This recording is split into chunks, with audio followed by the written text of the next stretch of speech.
Truth is, there is no one that can do what I do. Miranda Priestley is the perfectionist mindset brought to life in one person. The iconic editor-in-chief of Runway, a publication resembling Vogue, knows exactly what she wants and exactly how she wants it. For the 40th time, no, I don't want duckwads. I want torts filled with warm rhubarb compote. No detail is too small for Miranda. Told them that I see Frisians anywhere, I will be very disappointed. And no excuse is acceptable for failing to meet her high standards. I actually did confirm Details last night. of your incompetence do not interest me. The devil in The Devil Wears Prada is supposedly the villain of this story. Meryl Streep is the bad guy. You never see it coming. Yet her pursuit of excellence also makes her a role model for working women everywhere. Here's our take on how channeling Miranda's perfectionism will make you the consummate professional, if you're willing to pay the price. That's all.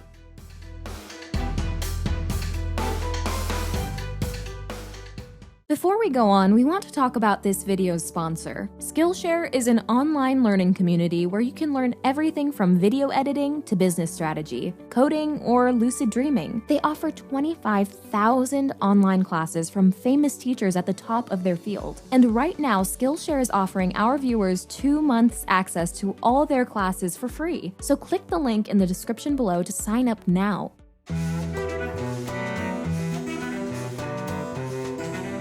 Perfectionism is defined as striving for flawlessness and being extremely critical when that bar isn't met. I saw all the pictures that he sent for that feature on the female paratroopers, and they're all so deeply unattractive. The image that sticks in most people's minds is the chaos that ensues before Miranda's arrival at work. She's on her way.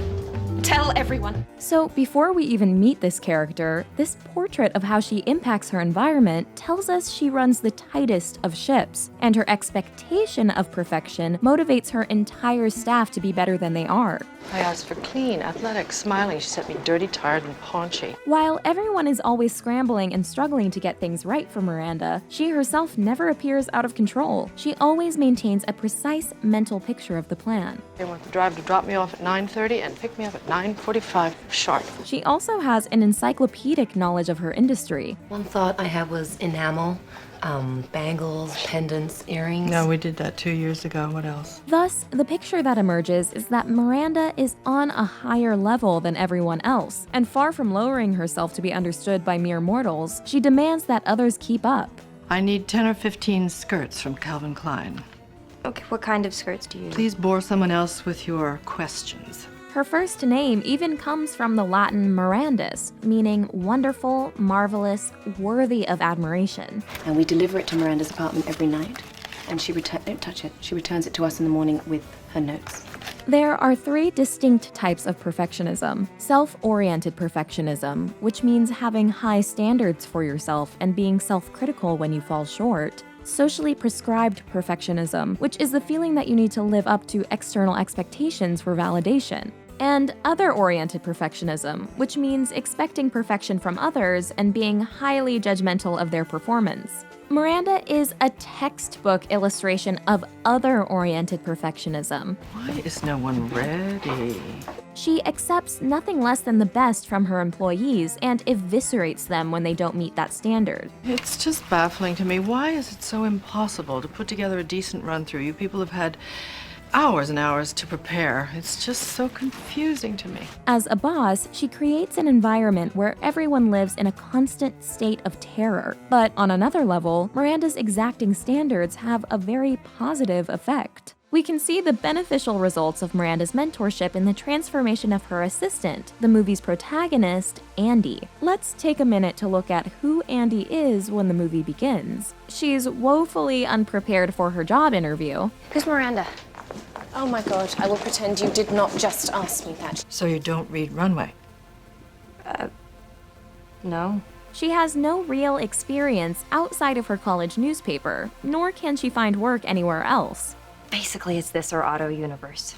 And she has a condescending, holier-than-thou attitude about fashion. Because this place, where so many people would die to work, you only deign to work. We know this young woman is smart and passionate. She's willing to give up what would be a more secure career path in order to pursue her dream of writing. I'm just trying to understand why someone who got accepted to Stanford Law turns it down to be a journalist. But she hasn't really accomplished anything yet when she arrives at Runway. What she learns from Miranda is excellence.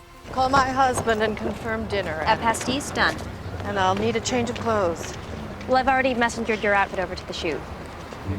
Andy starts off not understanding the importance of details. The amount of time and energy that these people spend on these insignificant, minute details, and for what? This lesson is epitomized in the scene at the run-through, where she doesn't see any difference between two belts.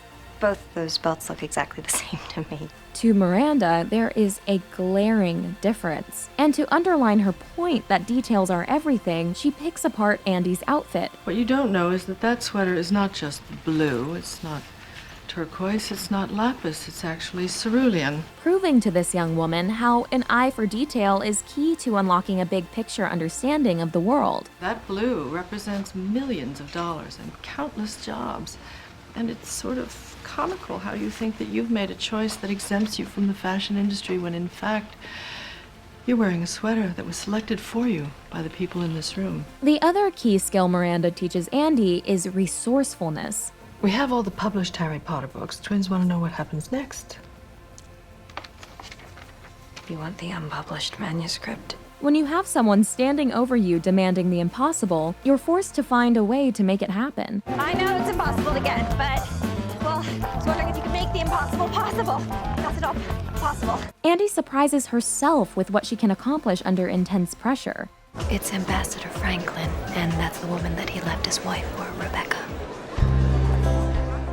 What we keep hearing throughout the movie is that working for Miranda will open any career door. You work a year for her and you can get a job at any magazine you want. At first, we might think this is because of Runway's prestige, but we come to realize that it's even more so about the qualities that working for Miranda instills in you: resilience, a tireless work ethic, and the commitment to go above and beyond. Oh no, I made 2 copies and had them covered, reset, and bound so that they wouldn't look like manuscripts. This is an extra copy to have in file, you know, just in case. By the end, Andy emerges as a capable professional ready to go after her dream of being a journalist, something she wasn't equipped for at the beginning. Lauren Weisberger, who wrote the book that The Devil Wears Prada is based on after her stint as an assistant at Vogue, has said that in spite of her struggles there, it was one of the most valuable times of her career, because she got to learn from high-powered people at the top of their game. In addition to these valuable skills imparted by Miranda, there's one key thing that Andy and Miranda have in common from the beginning: self-respect. When Andy starts at Runway, Miranda's senior assistant is Emily. I hope you know that this is a very difficult job, for which you are totally wrong, and if you mess up, my head is on the chopping block. Emily seems far more suited for this job, as she is fully committed to the work, has a passion for fashion, and worships the ground Miranda walks on. She's the editor-in-chief of Runway, not to mention a legend. But what she lacks is Andy's sense of self. Emily would never dare to talk back to Miranda or assert herself in a meaningful way. You never ask Miranda anything. Which is what Andy does. Despite her poor performance at the job interview, Andy refuses to be dismissed. I'm smart. I learn fast, and I will work very hard. And her faith in herself prompts Miranda to give her a second look. The reason Andy's self-assurance sparks Miranda's interest is that it reminds her of herself. There you are, Emily. How many times do I have to scream your name? Actually, it's Andy. It's a key part of her perfectionist identity. You. That impressive resume and the big speech about your so-called work ethic. I thought you would be different.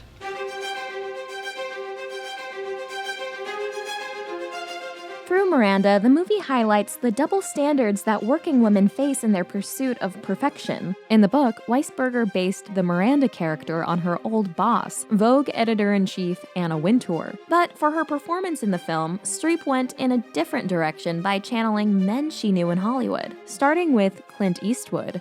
The fact that you don't raise your voice makes you much more scary. I got that from Clint Eastwood. Oh. He never raises his voice on the set. And there's no one more sort of intimidating. Streep explained that Eastwood's quiet tone of voice requires everyone to lean in to listen, thereby making him the most powerful person in the room. Have you forgotten my note. Meanwhile, she said that Mike Nichols, who directed her in movies like Silkwood and Heartburn, inspired Miranda's biting wit and her ability to be both mean and funny. They're showing a lot of florals right now, so I was thinking I could do a Florals? shoot. For spring. Groundbreaking. Many women of Miranda's generation had to develop a hard shell to survive in a male-dominated workplace. The conversation of a raise is not inappropriate at this moment, but do not be timid. You presented like a man, now act like one. And they often had no choice but to emulate men in order to be accepted. Do you think I act like a man? I guess you have to, a little.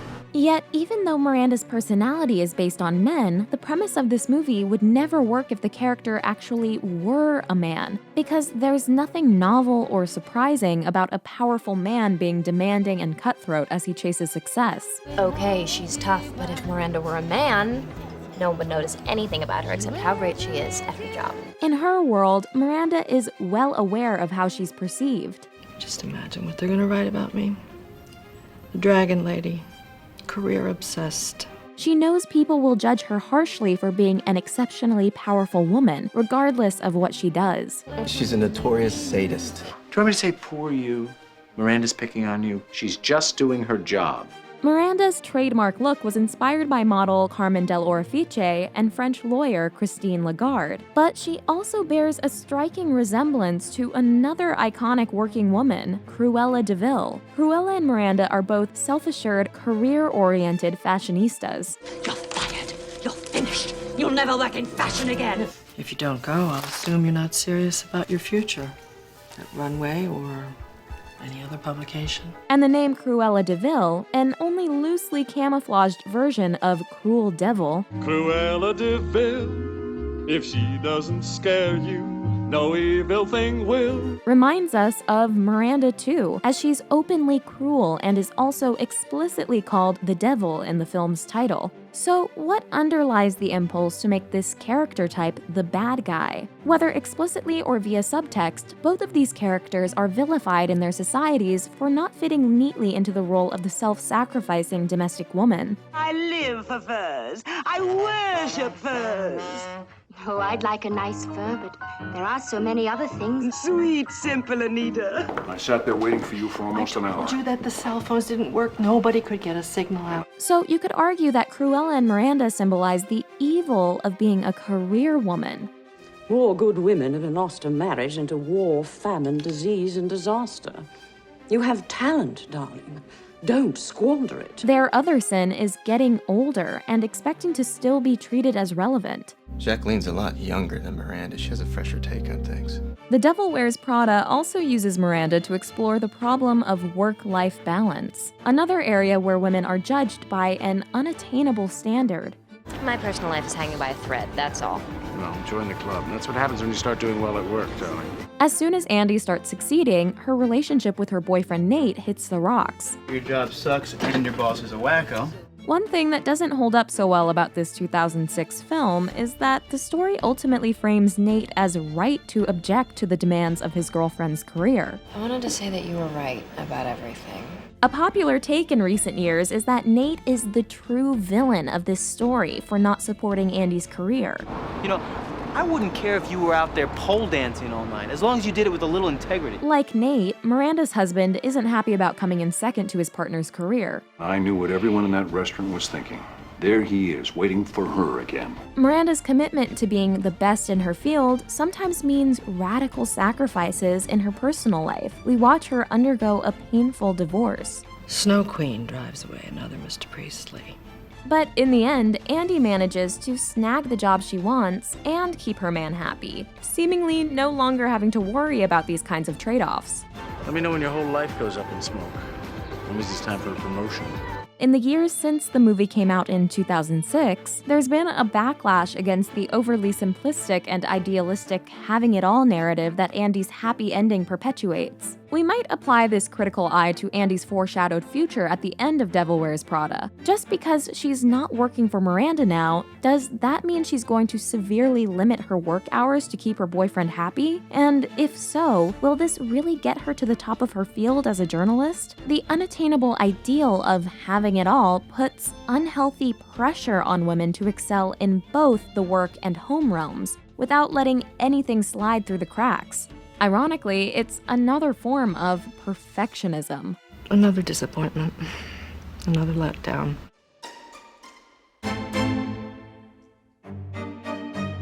Miranda proves the adage that the perfect is the enemy of the good. Ultimately, her perfectionism is both her greatest strength and her fatal flaw. A perfectionist's resting state is dissatisfaction because in their eyes, things are never exactly right. And this layout for the Winter Wonderland spread. Not wonderful yet. So perfectionism can be a tyrant, making nothing ever feel good enough. Streep even said that embodying Miranda left her in a permanent bad mood on set. I think when you're a taskmaster and very, very disciplined and controlling, that everything is not quite right all the time. Miranda's staff also suffer due to her perfectionism. She is not happy unless everyone around her is panicked, nauseous, or suicidal. Her way of making people feel small and inadequate isn't a good strategy in the long run. Studies have shown that happy employees are actually more productive, and that people who feel appreciated and respected by their bosses are more likely to stick around. So ironically, even though Miranda ensures that the work is flawless, she falls far short of perfection as a leader. I really did everything I could think of. That's all. Miranda's perfectionism is, at its core, a form of egocentrism. After all, what constitutes perfection is subjective. And in this world, perfect is really just whatever Miranda thinks it is. So because she pursed her lips, he's gonna change his entire collection? You still don't get it, do you? Her opinion is the only one that matters. Eventually, Andy realizes that she only wants to follow this perfectionist mindset so far. She gets a wake-up call after Miranda betrays Nigel, Andy's beloved work ally who's looking forward to an amazing opportunity to leave Runway. He spots his freedom on the horizon. For the first time in 18 years, I'm going to be able to call the shots in my own life. And this statement is a reminder that working for Miranda requires a complete effacement of your own identity, a point that's also underlined by everyone calling Andy the wrong name for most of the movie. Emily. Emily. She means you. Well, it was very, very nice to meet you, Miranda girl. In the end, Miranda steals this opportunity from Nigel to give it to Jacqueline Follet in order to prevent Jacqueline from taking her position. When the time is right, she'll pay me back. You sure about that? Nigel is one of the few people Miranda actually respects and values. Zach Posen's doing some very sculptural suits, so I suggested that Testino shoot them at the Noguchi Garden. Perfect. Thank God somebody came to work today. So if she's willing to do this to him, there's really no one she won't screw over. Everyone else always comes a distant second to Miranda herself. You want this life? Those choices are necessary. In the aftermath of this betrayal, when the words of praise Andy has long desired from Miranda finally come, I see a great deal of myself in you. Andy takes them as an insult. I couldn't do what you did to Nigel, Miranda. I couldn't do something like that. You already did. To Emily. She realizes that she has become Miranda, not just in the good ways, but also in the total self-centeredness. I didn't have a choice. Oh, you know how she is. That is a pathetic excuse. At the movie's table read, Streep changed Miranda's last line in the car scene from "everybody wants to be me" to "everybody wants to be us." But Andy rejects Miranda's self-centered, perfectionist, by any means necessary value system. In the moment on the red carpet when Miranda realizes her assistant isn't obediently following behind her, we can see shock subtly register on her face. for once, somebody didn't want to be her. There might also be a small part of Miranda that's impressed by Andy here. By separating from her mentor, Andy is following her own star, and that means she's continuing to be a lot more like Miranda than she even realizes. In the end, it's clear that the ex-boss respects the competent, professional woman her protege has blossomed into. Saying that of all the assistants she's ever had, you were by far her biggest disappointment. And if I don't hire you, I am an idiot. And when she watches Andy in the final scene, we gather from Miranda's expression that deep down she's proud and happy for this next generation working woman who made it out of Runway with her humanity and core principles intact. She may be her movie's villain, but Miranda Priestley is an icon. Where's Armani? He's on the phone. Too slow. You're not going to Paris. I'm so much better than you are. Indisputably the best part of Devil Wears Prada. By all means, move at a glacial pace. You know how that thrills me. And she achieves the kind of career success most of us can only dream of. Director David Frankel said, "My view was that we should be grateful for excellence. Why do the excellent people have to be nice?" Is there some reason that my coffee isn't here? Has she died or something? What's so empowering about Miranda's character is that her sense of superiority is earned. And what everyone keeps telling Andy is true. Congratulations, young lady. 1,000,000 girls would kill for that job. It's a privilege to learn from this incredible woman. Is it impossible to find a lovely, slender female paratrooper? No. Am I reaching for the stars here? No. Not really. So we can learn from her to hold ourselves to lofty standards. Even if we don't achieve perfection, we just might arrive at greatness. Is there anything else I can do? Your job. This video is sponsored by Skillshare, an online learning community we love, with over 25,000 classes taught by seasoned pros. Skillshare has a class on pretty much anything you could want. You can develop your creativity through a class on calligraphy, graphic design, or writing. You can learn to succeed in business with classes on how to make it as a freelancer, market a podcast, or become an Instagram influencer. You can use it to master new technology through classes on web design, coding, and data science. Or you can bring that extra flair into your lifestyle, sharpen your knife skills, learn papermaking, speak Spanish, or let Emma Gannon, a best-selling author and Webby-nominated podcaster, teach you how to uncover your passion and redefine success on your terms. Right now, Skillshare is offering our viewers 2 months access to all their classes for free. Just click the link in the description below to check it out today.